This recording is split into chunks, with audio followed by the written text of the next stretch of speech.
So the internet was built to identify endpoints on a network, not humans. But as internet services have proliferated, we as end users are buried in passwords, and we spend meaningful time verifying and re-verifying ourselves online. As our offline interactions are increasingly facilitated by online brokers who we rely on as arbiters of trust, we can't help but notice that many of them are failing. If you look at the news from care.com recently, it's pretty terrifying. 9 times in the last 6 years, caregivers in the US were put on the platform with police records for alleged crimes including theft, child abuse, sexual assault, and murder.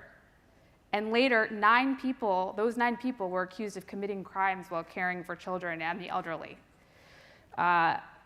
These online marketplaces need help. And we've seen a trend towards some seamless identity experiences with federated accounts. So if you think of Facebook Connect or Shopify Pay for universal checkout, we're starting to see what's possible when you can use a singular login or payment credentials across the internet. But these are insufficient. We don't trust Facebook or Shopify with our most important identity attributes. We need a company or a group of companies built from the ground up on trust and security. And never has there been more need for this or more opportunity. A new network of verified identity and identity attributes circulated around trusted clearinghouses is going to come together, and it's going to be driven by tech advancements like zero trust security, proliferation of APIs, computer vision and ML, advanced biometrics, et cetera.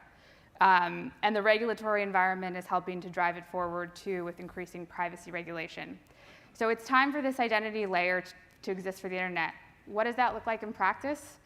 So when Patty gives me my open water credential for scuba diving, it would get logged into a network such that the next time I go to a dive center, they can look up that I'm open water certified. And then when I do a dive with that dive center, they can record it against my more advanced certification.